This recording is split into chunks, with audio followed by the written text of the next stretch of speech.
साहेबांची तब्येत अत्यंत उत्कृष्ट आहे. काही कुठलाही प्रॉब्लेम नाही आहे. काल त्यांना खोकला जास्त होता म्हणून ऍडमिट केलं आणि सगळे इन्व्हेस्टिगेशन्सही झालेत आणि कुठल्याही याच्यामध्ये कुठलेही प्रॉब्लेम्स नाही आहेत आणि त्यांना आराम करायचा आहे. 1 दिवस आराम करण्यासाठीच हॉस्पिटलमध्ये आहे.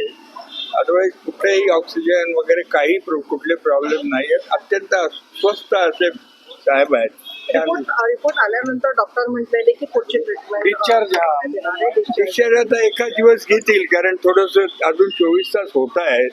तर एखाद दिवस तर राहतात ना, इन्व्हेस्टिगेशन चालू असतात, त्याचे रिपोर्ट येण्याचे बाकी असतात.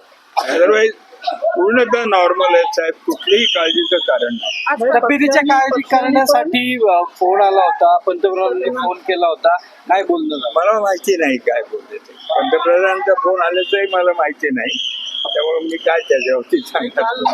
रोहितदादांनी यानंतर आज हॉस्पिटल प्रशासनाने देखील आवाहन केले कार्यकर्त्यांना.